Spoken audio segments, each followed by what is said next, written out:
Hey, Composing Gloves here, and today we're going to be talking about how to make pad sounds in FM8. So here I have a pad sound just for you. It sounds like this.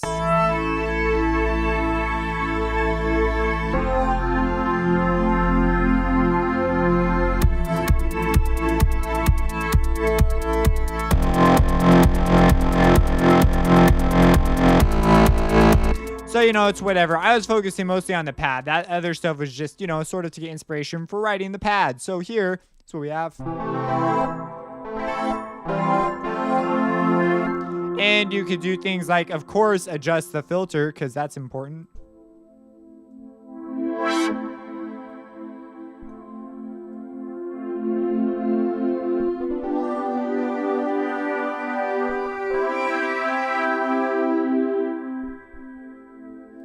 Things like that. So let's talk about how to make a nice pad sound, a layer pad sound, something to establish a mood. So we could also play like really low notes and be like, oh, ominous. I don't know if you can hear that over your system.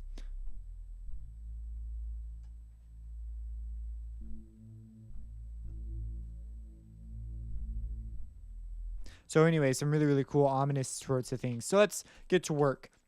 FM8, number 3. We're going to go to a new sound, just to make sure we're at the same starting point as you.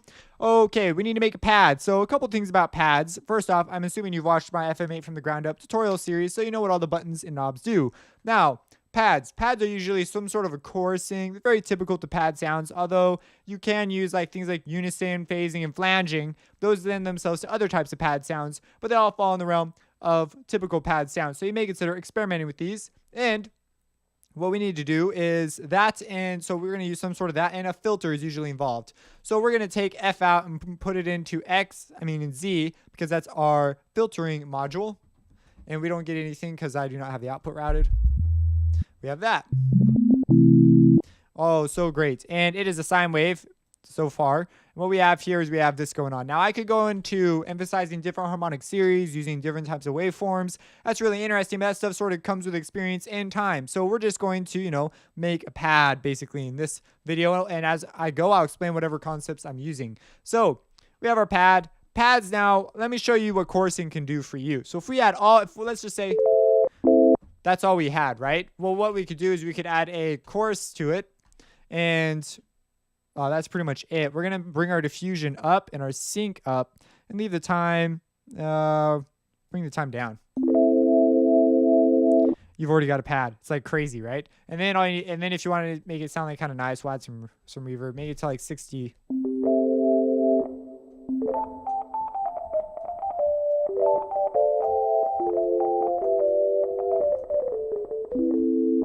So it's kind of a nice deal. Okay, so that's like basic pad 101. Now even more pad-like sound is usually a sawtooth of some kind with the same stuff going on. Sawtooth, sawtooth. Now, of course, I'm gonna stick with a sine for my first oscillator, and I'm going to make it come in really slow, and then when I let go, I want it to release really slow. So we'll make this sort of like so.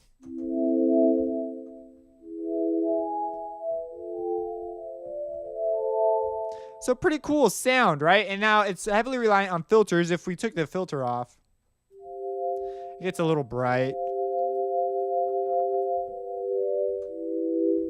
Now, right now, in particular, it's not super reliant because it's just a bunch of, what do you call those things? Sine waves.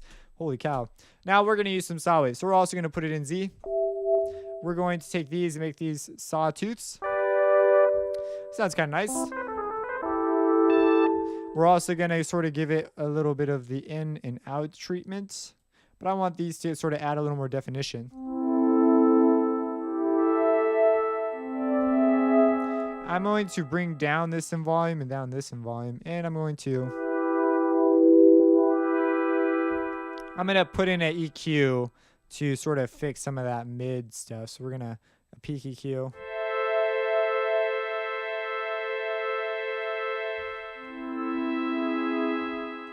And then I'm going to come over here to my operator. Now, of course, in your track, you'll probably high pass this and do a bunch of other stuff unless you plan on playing those low notes. And I'm also going to pan these differently.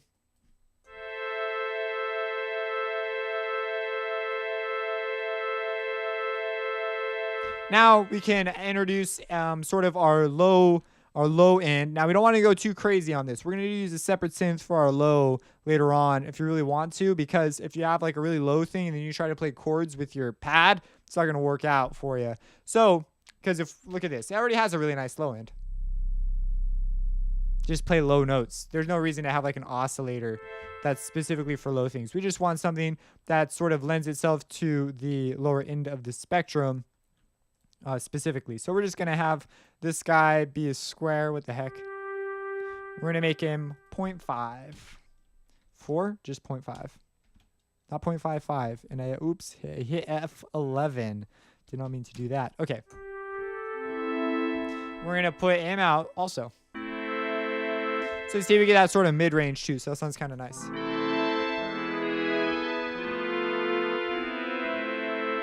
And now what we're going to do is we're going to introduce a little bit of FM. So we're going to FM F by C, and C will be at a ratio of 0.5, and we'll make it a triangle wave. Learn FM synthesis if you're curious about why I did that. So let's hear what it sounds like. And that's pretty cool. So that would be kind of a cool sweep moment. So we're going to do something like this and then have it come out maybe like that. Maybe do it twice, like so. Do something like this, whoop, and do something like that. And then like that.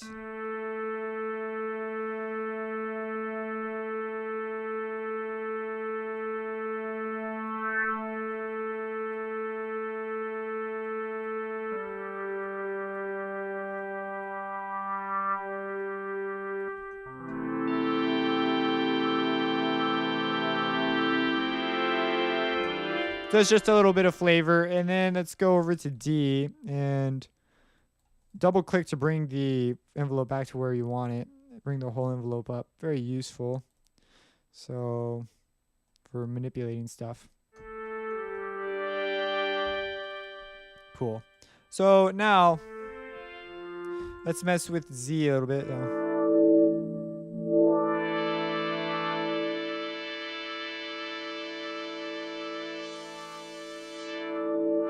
So we just set up our filter. Now we can sort of turn our filter on and off over time as we go here.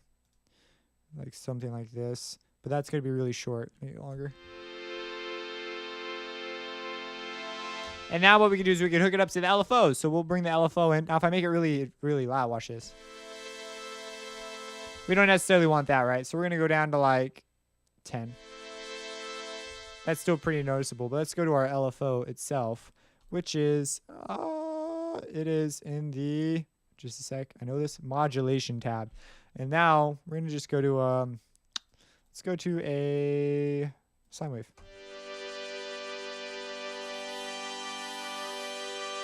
We're just creating movement with it.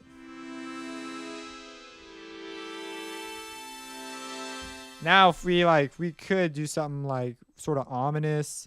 Let's go to a new pattern. Just hit numeric pad 2 to do that. Oh, 3, because we were pattern 3. There we go. And let's see what's down here. So look at this.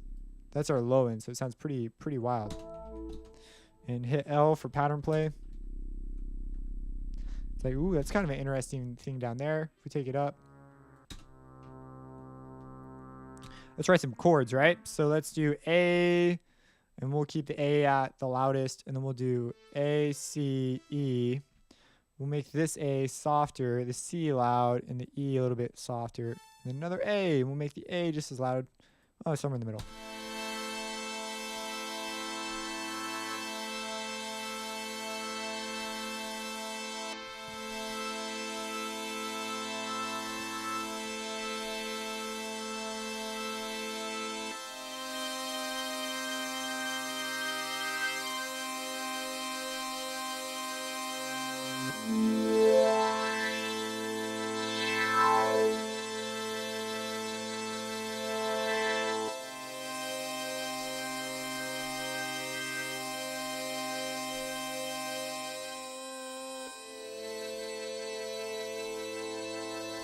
So all I did there was adjust the EQ. You could consider doing those movements too. Just put an EQ. This one has really reactive movements when you mess with it. That might be something you're really into. So You may consider just automating.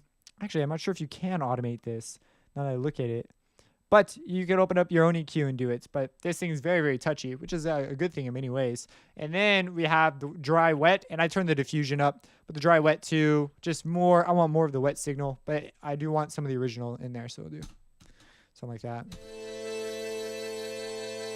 Now let's say, oh, but I want my low end. So you just, write in some low end or write a separate pad for that.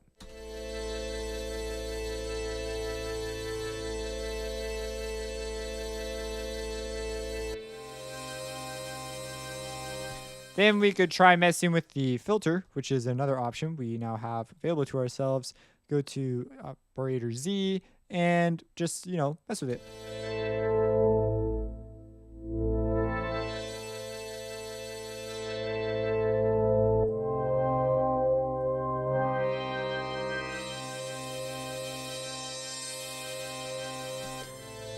So you have some interesting options here available to you. Now you may consider writing in a separate thing for the bass. I'm going to use Harmor because it's really, I just do this. I really like the sound of it, something like that.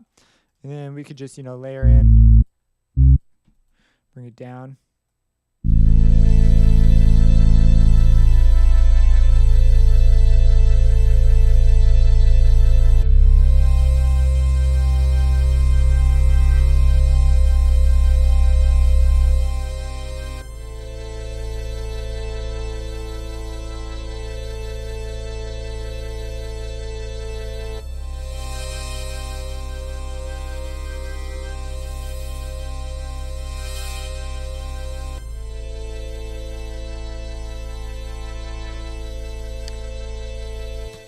And then let's see our tuning. Go to the operator tab to see that. And so we could try moving the tuning off, maybe get a little more of a rub against things. Just small movements like that.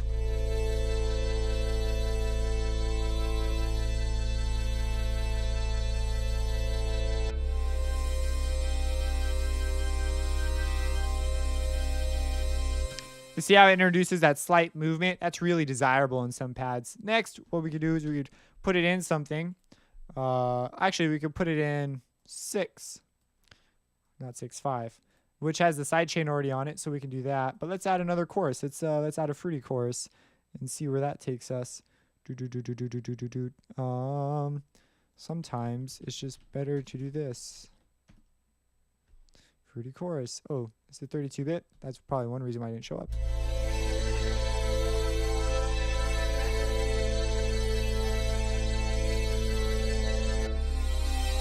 So that's pretty cool. Maybe that's the sound you want. Maybe it's not the sound you want, but it is a pad thing. And you can do various things. You could change the waveforms. We started with pretty basic waveforms. Let's go ahead and do that. So let's change them around. Oh, my bad. We need to add an R cool new thing and do that. Okay, so.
Yeah, something like that. Pretty cool deal. So anyways, I made it in front of you, so I don't need to explain anything about anything else really.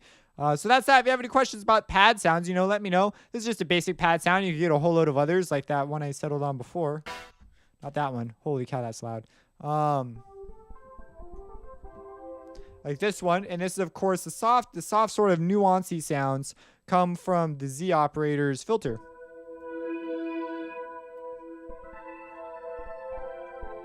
Now, if you don't want to use the Z operator filter because maybe you want to do something else, you have extensive options just by doing your own EQing to a thing. So we could open up a parametric EQ, which is on my list somewhere. Here it is.